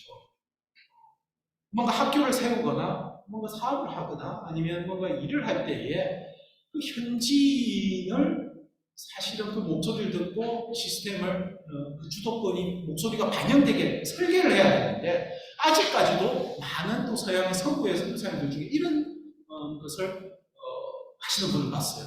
제가 이제 리스판스를 단 게 하나 있었는데 뭐냐면은 현지인의 문화를 잘 관리를 그 사람들을 관리하도록 해야 된다. 그러니까 문화적 충돌이 없게. 그 말에 아까 말한 일방적이라는 말이 들어있어요. 그러니까 뭔가 현지인 선생님들은 관리해야 될 대상. 그러니까 자기들이 시스템을 만들고 그 시스템에 현지인을 관리해야 될 대상으로 그냥 쓰는 거예요. 우리도 그렇게 할 수 있다는 거예요. 근데 사실은 스테이크홀더라는 개념이 이해관계자들이 다 모인 거예요. 그러면 학교를 세운다고 하면 거기에 있는 현장에 있는 그 학부모님들, 그 다음에 현장 선생님들, 현지인 선생님들, 그분들도 의견을 모아서 이렇게 뭔가 해야 되는데 이게 우리 일방적인 설계를 가지고 들고 가서는 안 된다는 거예요. 그래서 상호 책무는 사실은 앞에 있는 부분과도 연관이 있습니다. 따라서 상호 책무는 현장의 소리에 매우 적극적이 되어야 될 것을 요구하고 있습니다. 한 가지 이제 이러한 것 가운데 여러분 한번 책을 한번 사보시면 좋을 것 같아요. 디어츠 홉스테드의 문화 모형인데 이 홉스테드의 문화 모형에 관한 책이 많이 나와 있어요. 나중에 한번 찾아보시면 한국인의 다양성 수용에 관한 지수가 있는데 저희가 한국 선교사는 한국인이기 때문에 피할 수 없습니다. 우리가 외부의 침입을 많이 받았기 때문에 한국인이 가장 싫어하는 감정이 사실은 서구 사람들은 죄책감이래요. 죄책감. 너 잘못했지. 근데 한국인은 그거로 사실은 제일 힘들어하지 않는데요. 한국인은 거절감이래요. 거절감. 뭔가 이렇게 함께 어울릴 때 뭔가 거절되고 나만 혼자 이렇게 떨어지게 되는. 그게 우리가 침입도 많이 받고 또 똘똘 뭉쳐서 외세를 대적하다 보니까 이 공동체에서 떨어져 나간 사람은 생존할 수가 없는 거예요. 가장 무서운 거예요. 그래서 사실은 이 끝까지 참고 우리가 그 공동체 있기를 원하고 다양한 소리를 내는 것보다는 하나의 소리를 금모으기 운동하면 반드시 다 내야 되는 거죠. 부모님이 A 정당을 지지하면 자손과 손자도 반드시 하고 안 하면 호적을 팔아 까지도 할 수 있는 전혀 이렇게 서로 다른 생각을 전혀 허용하지 않는 좋은 점도 있습니다. 하지만 선교에 있어서는 악재 어려워요. 그런데 하나님이 우리나라를 쓰셨어요. 참 신기하죠. 하지만 여러분들 연령이 좀 있으신 분들은 이거를 매우 심각하게 받아요. 우리는 한국 사람이에요. 한국 사람이기 때문에 미래의 불확실한 거, 모호한 거, 불확실한 거 우리는 허용하지 않아요. A 아니면 B여야 되는 거예요. 그러니까 다양성에 대한 한국인의 반응이 사실은 불확실성과 애매성에 대한 사회적 저항력이 우리 한국이 세계에서 거의 탑이에요. 인도네시아 한 48 정도, 홍콩 29, 중국 한 30. 다양성 때문에 당신은 그렇게 생각해. 그렇습니다. 쉽게 받아들여요. 그냥 선천적으로. 근데 우리는 못 참아요. 막 전화해가지고 왜 그렇게 하니? 이렇게 해야 된다. 선교 현장에서 그럴 수가 있다는 거예요. 그래서 불확실성 회피 경향이 강한 우리나라 같은 경우에는 만나는 사람마다 바빠요. 그리고 감정적이고 활동적이고 공격적이고 같이 안 가는 게. 그리고 그런 또 불확실성 회피 경향이 약한 나라, 다양성이 많고 좀 뭐 그럴 수도 있지 하는 나라 사람들은 조용해요. 또 까다롭지 않고 또 뭐 느슨해요. 그러다 보니까 우리가 볼 때 이 사람들 게으르네. 왜 이래? 이렇게 생각할 수가 있는 거죠. 그렇게 생각을 하면 안 됩니다. 또 불확실성 회피 문화, 우리 문화에서는 진리는 하나죠. 하지만 모든 현상에 하나의 진리만 있을 것이라고 생각하고 더 큰 문제는 그걸 내가 가지고 있다 생각해요. 내가 가지고 있다 생각해요. 그러니까 서로 대화가 안 돼요. 대화가 안 되고 타인에 대한 용납 지수가 너무 낮아요. 사실은 이걸 아셔야 돼요. 세계에서 가장 낮은 나라 중에 하나예요. 타인에 대한 용납 지수가. 그래서 선교를 할 때는 조금 전에 보셨던 것처럼 이 부분에 대해서 이해의 폭을 넓혀야 돼요. 문제는 가치나 진리의 문제, 특히 신학 문제나 이런 거에 있어서 극단으로 치우치기가 쉬워요. 그래서 우리가 이 부분들을 늘 염두에 두고 또 나이가 들면 들수록 이게 더 강해지는 부분이 있기 때문에 늘 조심하면서 하면 선교사역을 잘 하실 수 있을 것이다. 우리랑 비슷한 나라들이 어디 있을까? 러시아, 그리고 동부 일부 나라. 사실은 아프리카나 이런 데는 낮아요. 포용성이 높아요. 그런 부분들이 있다. 한 가지 좀 그런 가운데에서 더 큰 악재로 작용하는 게 자문화 중심주의. 모든 걸 나의 문화 중심으로 생각해요. 그 가운데 내가 있고 나의 문화적 표준에 따라서 다른 집단을 정죄하고 단정해요. 그렇죠? 지금은 안 그러는데 우리나라 분들이 어디 외출하면은 그런 거 많잖아요. 외출하면은 등산복을 입어야지 안 입으면 이상하고 그랬잖아요. 근데 오히려 외국에 가면 그게 더 이상한 거였잖아요. 그죠? 그런 것처럼 우리가 어떤 한 문화를 형성하고 있는데 우리 속에서만 있다 보면 다른 문화가 이상하게 보일 수 있고 심지어는 그걸 정죄하는 데까지 갈 수가 있다는 거죠. 사실은 이러한 자문화 중심주의는 예수님이 우리에게 하셨던 것 같은 성육신적 접근의 걸림돌이 될 수가 있습니다. 넘어가도록 하겠습니다. 그래서 그러한 가운데 우리는 사실은 서로를 돌아보는 성찰적인 역량을 강화할 필요가 있습니다. 이 부분이 이제 제가 세 번째 우리가 성숙해야 되는 부분에 있어서 가장 큰 주제인데, 한국 선교사가 동료 선교사들을 선교 현장에서 맞이하는 가장 큰 위험으로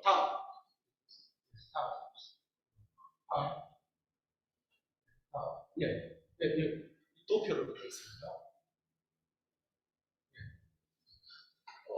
한국 선교사가 특히 뭐 외국 선교사도 있지만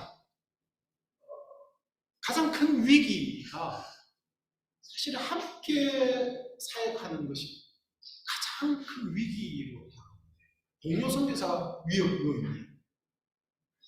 왜냐하면 서로를 받아주지 못하는 부분도 있어요. 함께 일하기 위해서는 매우 높은 수준의 지체의식이 요구가 됩니다. 여러분, 제가 한번 이야기 한번 들어보시고 생각해 보십시오. 여러분이 선교 현장에 가서 다른 분들이랑 함께 사역을 한다고 할 때 뭘 기대하십니까? 이것을 통해서 선교 사역이 더 잘 일어나고 나의 은사가 더 쓰이기를 원하는 거죠.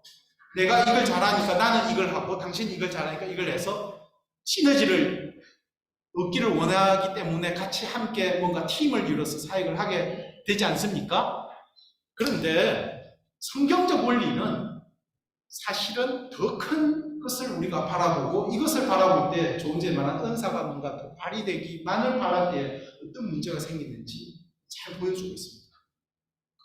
바울이 바나바와 함께 사역을 하면 권면하는 바나바, 그리고 바울의 어떤 역동성, 엄청난 파워죠. 근데 두 사람이 다투고 싸웠잖아요. 그래서 사실은 바울은 함께 했을 때 힘들었던 경험이 있어요. 근데 고린도 교회를 보니까 어때요? 은사가 많죠. 은사가 많은데 너무나 여기에 문제가 많고 하나님의 영광을 가리는 거예요. 여기에 한 가지 있습니다. 고린도전서 13장이 무슨 장이죠? 사랑장이에요. 그죠? 사랑장이죠. 우리가 생각하는 사랑장은 조금 달라요. 그냥 우리가 생각할 때 사랑이 아름다운 것이고 뭔가 누구를 사랑할 때 하는 그 장이다. 그래서 제 이야기를 한번 들어보시죠.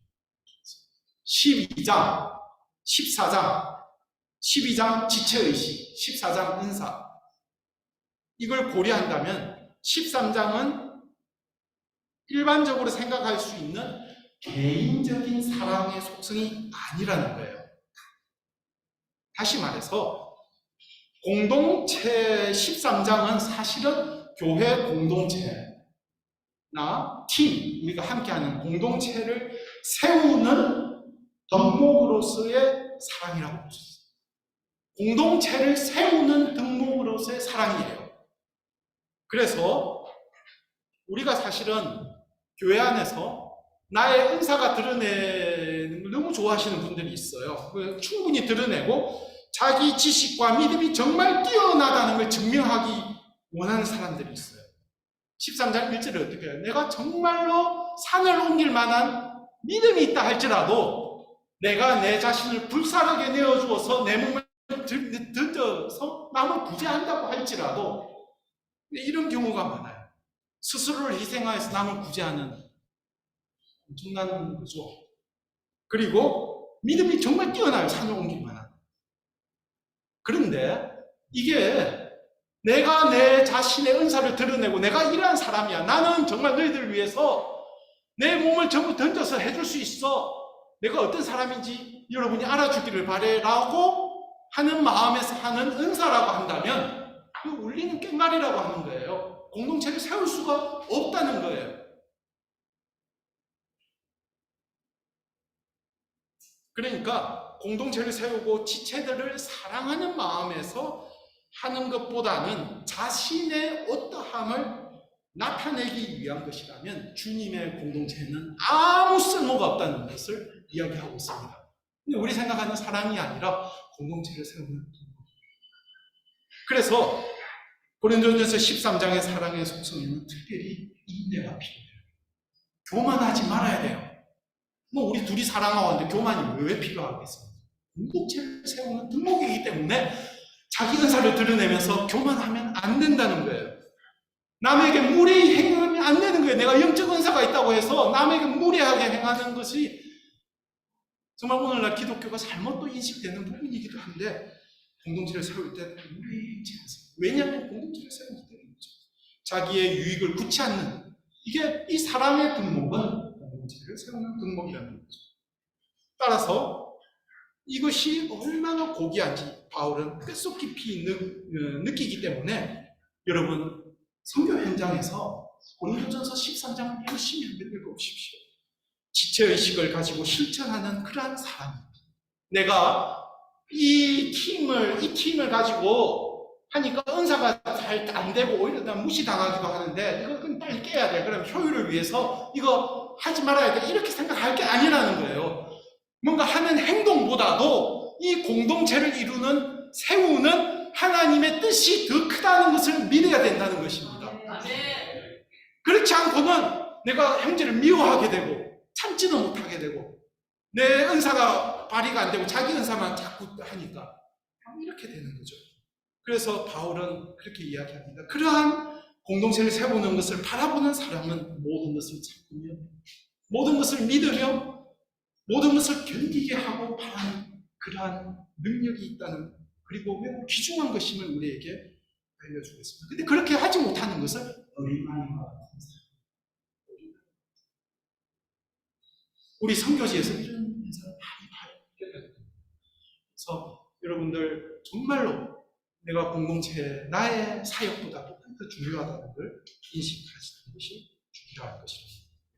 네 번째, 전지구적 변화 속에서 변화를 한번 보도록 하겠습니다. 시간이 없기 때문에 전지구적 시스템이 굉장히 불안해요. 그리고 그 다음 도표를 한번 보겠습니다. 그 다음 도표. 이거 딱 보고 있습니다. 세속화가 진행이 되고, 사실은 저희 한국선교연구원에서 이번에 세속화와 선교를 좀 했는데, 사실은 문제는 지금은 세속화라는 게 종교를 떠난다는 말이에요. 근데 문제는 이거보다 더 큰 문제가, 큰 흐름은 탈제도화 속에 있어요. 국가도, 학교도, 사회 시스템도 모든 제도적인 거에서 이 시대는 벗어나고 있어요. 이 안에 종교도 이제 벗어나게 되는 개인화되는 상황 속에 있습니다. 그래서 굉장히 정신을 바짝 차려야 될 속에 있습니다. 그런데 교회는 준비가 안 됐어요. 왜냐하면 각 사람들을 위해서 탈제도화의 현상이 미국도 지금 상당히 빠져나가 있고 있는 상황인데, 기독교인들이 계속 빠져나갈 상황입니다. 그런 가운데 좀 하나의 또 괜찮은 부분은, 은퇴하신 선교사님들이 막 우크라이나 분들이랑 예배도 하고 또 온라인으로 예배도 하고 상담 사역을 하시는 분들이 줌으로 많이 하시더라고요. 그러니까 지금 이런 사역이 많이 늘어났어요. 그래서 선교지가 많이 변하고 있어요. 국내가 선교지로 변하고 있어요. 그래서 이러한 가운데 또 해외에 있는 선교지는 실제로 좀 더 어려워졌어요. 민족주의가 많이 부흥했어요. 예를 들어서 미얀마 불교의 민족주의, 인도의 힌두 민족주의 등등 각 지역을 자기들이 강조, 중국도 자기 이념을 강조하다 보니까 이렇게 어려움이 많이 닥치게 돼요. 선교 현장이 막 요동을 치고 있습니다. 이러한 가운데 우리는 하나님이 주신 것들을 잘 해야 된다. 다음 보겠습니다. 이주자들이 늘어나는 거고요. 그 다음 보겠습니다. 전 세계 이주자가 점점점 늘어나고 있어요. 그러니까 해외에서 오거나 가는 사람들이 많습니다. 그 다음 이게 이제 다 중심적 선교가 됐는데, 어느 지점에서든지 기반을 줄 수 있고 어디든지 할 수 있는 게 이제 되었다는 것이죠. 그 다음 보도록 하겠습니다. 피터 버그라고 종교학에 굉장히 유명하신 분이 있는데, 뭐냐면 옛날에 세속화 전에 종교화된 사회에서는 The Sacred Canopy라고 신성한 천막, 이 천막을, 사회의 천막을 누가 쳐줬냐 하면은 종교가 쳐줬다는 거예요. 성경이 쳐줬고, 성경에서 신념, 친구, 역할, 가족, 이걸 다 규정을 했어요. 근데 이제 세속화라는 것은 이걸 걷어버리는 거예요. 사회의 질서와 의미를 부여를 했는데 지금은 이렇게 일반 사회의 그 논리에 따라서 바뀌고 있는 게 이제 세속화. 문제는 타당성 구조예요. 그럴듯한 구조가 있어야 되는데 기독교, 우리 한국 기독교도 뿐만이 아니라 기독교가 이 타당성 구조를 잃어가고 있어요. 진정성이 부족하거나 아니면 뭔가 삶이 못 따라올 때 그 말하는 그 논리를 못 따라오는 거죠. 그래서 이거 빨리 회복해야 된다. 아니면 이런 개념들도 다 잃어버릴 수 있다는 거죠. 자, 그 다음에 제가 여기까지 하고요. 모든 것이 사역 다음 보도록 하겠습니다. 저희 귀국한 선교사들도 많이 있어요. 그 다음 한 해에 이제 귀국하면서 사실은 이전에는 한국에 있는 선교사들이 한 3위 정도 됐는데 지금 따져보면 실거주자를 반영하면 한국의 선교사들이 지금 제일 많아요. 해외 선교지가 어려우니까. 그래서 또 그 중에는 다문화 대상으로 사역하시는 분들도 많이 있습니다. 이러한 상황 가운데 다시금 이제 마지막으로 제가 이야기하고 싶은 것은 뭐냐면은 우리가 성숙된 사역을 하지 않으면 안 되는, 그리고 이러한 부분들을 우리가 잘 파악을 해야 된다는 것입니다. 제가 시간상 두 가지만 나누겠습니다. 다음.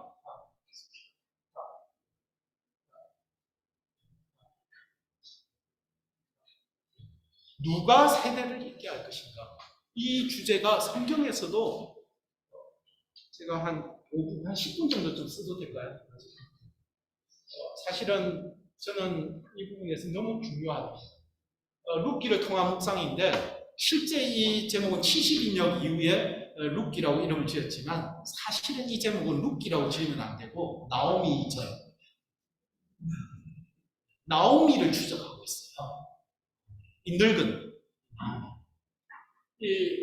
여기에 중요한 핵심 도움이 두 사람이 있는데 동등한 입장이에요. 보아스는 가장 강한 남자. 강한 남자는 재산이 많다는 거죠. 이씨 기뻐로 하일로 서게 돼요. 근데 이 현숙한 여인도 강한 여자예요. 똑같은, 그러니까 탁월한 남자, 탁월한 여자라는 뜻이에요. 근데 이제 여자에 하니까 한글 번역은 현숙한 여인이라고 했죠. 그러니까 가장 탁월한 남자 누가? 보아스. 가장 탁월한 여자 누구? 로. 이렇게 구성이 되어 있습니다. 그래서 성경에는 그렇게 대치가 되어 있고 이 사람들의 포일 역할이라고 이 사람들을 더 돋보이게 하는 반대 역할을 하는 게 이제 룻과 하는 오르바도 착해요. 그러나 오르바가 시어머니 따르다가 중간에 포기를 하지 않습니까? 마찬가지로 보아스의 그 카운터 파트너로 있던 사람이 누구냐면은 이름 없는 친족이죠. 그 사람도 도와주려고 해요. 그러나 여기까지는 못 도와줘요. 모든 성교의 유산과 복음의 가치가 지속적으로 이어지는 것은 사실 룻기를 통해서 우리가 봐요. 우리의 구원이 예수 그리스도를 통해서 이어져 왔는데 예수 그리스도의 조상인 다윗의 세대를 잇게 한 게 바로 룻이에요. 그럼 이때 나오미의 상황은 어떻느냐? 나오미가 3장인가 4장에 보면 죽은 자의 아내라고 명칭이 그래요. 죽은 자의 아내. 죽은 자의 아내에게서 이 파트를 듣게 됩니다. 죽은 자의 아내라는 뭐예요? 세대를 이을 수 있다는 말입니까? 없다는 거죠. 모든 게 끊어져 버렸다는 거죠. 이 세대를 이을 수 없는 건 지금 우리의 상황과 너무나 유사해요. 이 상황 속에서 너무나도 탁월한 두 사람. 이 두 사람을 나오미는 성찰적으로 관찰합니다. 룻이 돌아와서 밭에 나가서 일하고 올 때에 얼마 가져온 게 보잖아요. 그리고 그 다음을 알려줘요. 네가 이렇게 해라. 다음에 가만 보니까 우리 친족 가운데 누가 있는데 다음에 같이 누워라. 이런 이야기, 이 지도를 하는 거예요. 상담을 하는 거예요. 그러니까 이 나오미는 그가 모든 것을 잃어버린 사람이었어요. 아무것도 없는. 그러나 나이도 많았고 가진 것도 사실은 뭐 밭이 있었지만 그걸 다 언급할 수 있는 상황이 아니었죠. 하나님이 하시는 일을 지켜보는 탁월한 안목이 있었습니다. 여러분도 이게 있으리라고 저는 믿습니다. 젊은 사람들과 달리 막 이렇게 몸으로 막 하고 이런 게 아니지만, 그러니까 누가 세대를 잇게 할 것인가 라고 했더니 사실 나오미가 잇게 할 것이었어요. 나오미가 그래서 아들을 다 취했잖아요. 루시 아들. 따라서 경청하면서 루스에게 그 길을 선택할 수 있도록 이끌어준 것이 너무나 감사하고, 하나님의 역사는 사실은 혼돈 가운데, 이 사사시대의 혼돈 가운데에서 하나님의 뜻을 실행하고 그 법들을 이어갈, 복음의 법을 이어갈 수 있는 그러한 탁월한 자들 알아보고 양성하는 것. 이것이 오늘날 우리의 어떤 경험자, 그리고 연배가 많으신 분들이 반드시 해야 될 굉장히 귀중한 사역이라고. 나오미가 루시 수는 없잖아요. 와서가 될 수도 없고. 하지만 이 나오미가 없었다면, 이 나오미의 탁월한 선택과 이 안목이 없었다면, 하나님이 하시는 걸 바라보고 기도하며 할 수 없었다면 이룰 수 없었을 거예요. 이제 누가 세대를 잇게 할 것인가. 이 사실은 나오미전을 통해서 묵상을 한 번 더 여러분 해보시기 바랍니다. 하나 더 제가 이제 개인적 소명과 하나님의 비전이라고 하시는데, 열왕기를 보면 엘리야 시대의 아합 왕은 그 나라 전체를 바알 왕국으로 만들었어요. 모든 경제적인 것은 잘 되었지만 이세벨을 통해서 나라를 건설하려는 것은 바알로 통하는 나라였어요. 이 계획이 남쪽, 북쪽 이스라엘에서 남쪽 유다까지 종교를 전파했어요. 그러니까 뿌리 깊게 남과 북에 이 바알 종교가 뿌리 깊었는데, 엘리야는 그 이름이 하나님은 여호와시다, 여호와가 바로 하나님이다, 이 이름으로 그가 소명을 받고 왔어요. 그런데 자기가 뿌리 뽑을 거라고 생각했어요. 하나님이 함께 하시고 능력으로 함께 하시니까. 우리가 잘 알죠. 그래서 갈멜산에서 승리했습니다. 승리했는데 그때 이제 바알 선지자들이 있었지만 이세벨의 선지자들은 그 자리에 없었어요. 근데 거기에 자신은 광야로 들어가고, 이제 다음날 이세벨이 자기를 죽이려고 하니까 하나님 나 좀 죽여주십시오 하면서 자기 실패, 자기 개인 선교 사명이나 이 사명에서 실패로 돌아가니까 로덴나무 아래에서 나 죽기를 원하는 하나님 이러니, 원어에는 이렇게 돼 있어요. 라고 돼 있어요. 경상도 말로 그만됐다 하니까 이제 그만할 수 없다 이런 말이죠. 이게 뭐냐면 넉넉하오니 이제 됐습니다. 나 이제 더 이상 할 수 없습니다. 내 생명을 거두십시오. 그러니까 자기 중심적이에요. 사실은 내가 이 사역을 하나님 맡겼지만 내가 그만두면 이 모든 건 다 없어진다. 자기가 그 중심에 있는 거였어요. 이렇게 약간 착각이 있었죠. 그러나 하나님은 이렇게 말해요. 사실은 이게 위로의 말로만 쓰이는데 열왕기 전체를 보면 그렇지 않습니다. 엘리야에게 쓰였던 말은 이 말이었어요. 여호와의 천사가 또다시 와서 어루만지며 일어나 먹으라. 네가 가야 될 길이 아직도 넉넉하게 남아있다. 똑같은 말이에요. 내가 충분히 했습니다. 그러니까 이제 못하겠습니다. 너 앞으로 해야 될 길이 뭐죠? 모든 절망과 자기 모든 게 없어졌을 때 가장 연약해지고 생명까지도 위험해진 가장 연약한 그 시점에 하나님이 새로운 비전을 주신 거죠. 네가 가야 할 길이 똑같은 말이었어요. 충분히 남았다. 그러니까 엘리야의 시각이 한계가 있었다는 거예요. 그러면 엘리야의 시각에 한계가 있었는데 오히려 그게 시작이다. 그런데 신기하게도 열왕기상 19장을 넘어가면 엘리야가 활동하는 게 별로 없어요. 왜 그렇게 이게 시작이라고 할까? 그다음 엘리야에게 보여준 하나님의 비전이에요. 우리는 나의 비전이 가장 크다고 생각하고 그것을 통해서 뭔가 이렇게 다 생각하지만 그게 잘못된 생각이에요. 우리는 늘 하나님의 삼위일체적 선교와 하나님의 역사를 구원하고 다음 세대를 잇게 하고 누군가 내가 아니지만 다른 사람으로 하여금 반드시 하나님의 일을 이루신다는 것을 믿어야 합니다. 엘리야의 사건에서 우리가 볼 수 있죠. 엘리야에게 준 약속이 이거였어요. 이게 뭐냐면은 이 칼이 바알을 다 멸절시키는 칼이에요. 하사엘의 칼을 피하는 자가 누가 죽인다고요? 예후가 죽일 것이고, 예후의 칼을 피하는 자가 엘리사가 죽일 것이다. 근데 엘리사가 직접 죽이지 않아요. 누가 죽이냐면 다음. 엘리사가 죽이는 게 아니라 그러니까 엘리야가 해야 되는 가장 큰 역할은 엘리사를 불러서 세우는 거였어요. 세워서 그로 하여금 다음 세대를 잇게 하는 거였어요. 너무나 중요했어요. 왜냐하면 우리가 볼 때 엘리사가 더 큰 일인 것 같죠.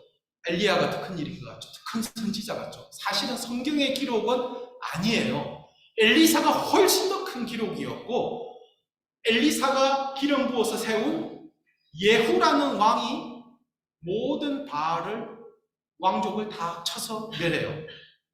이세벨 일가를 다 열왕기하 10장 정도에 가면 다 죽여요.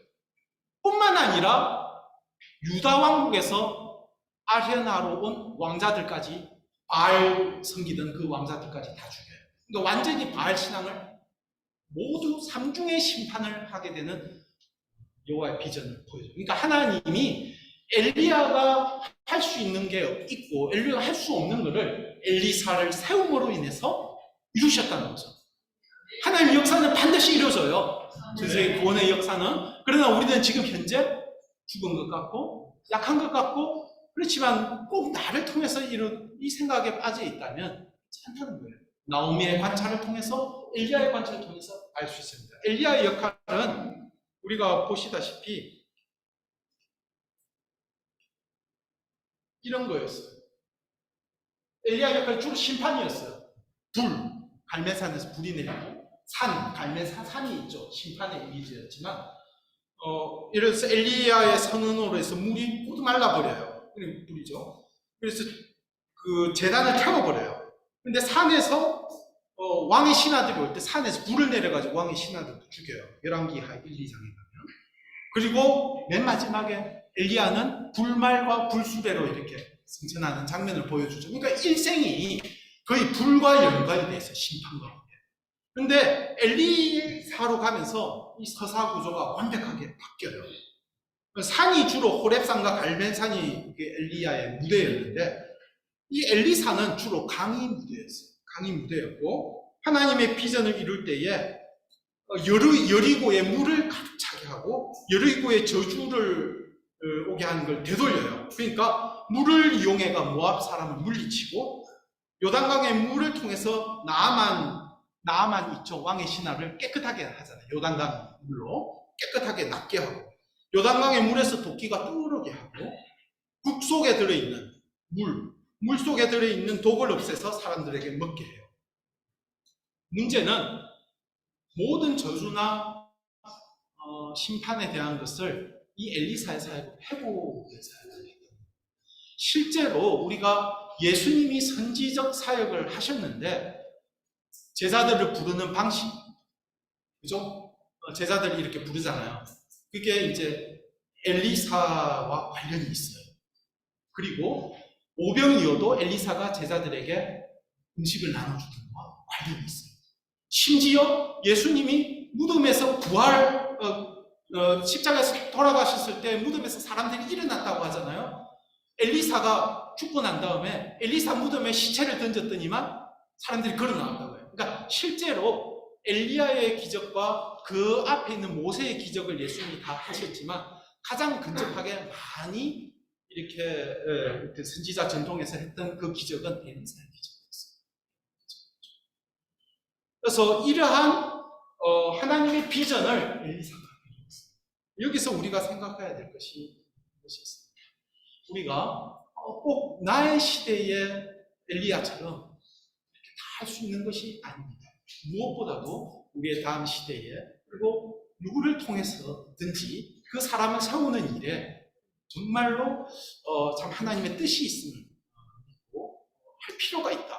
왜냐하면 하나님은 개인들에게도 소명을 주시지만 하나님 스스로 우리 인류에 대한 사랑은 꺼지지 않고 그것은 반드시 불타오르고 그 구속 열정은 우리를 구원하시고자 하는 열정은 이루실 것입니다. 왜냐하면 아들 예수 그리스도를 우리에게 보내셔서 반드시 이루셨다. 그 사역이기 때문에. 그래서 이 우리 현재 상황이 어떠할지라도 이러한 부분을 우리가 잘 묵상하면서 선교의 일들을 잘 걸어가시기를 바랍니다. 여기까지 하도록 하겠습니다.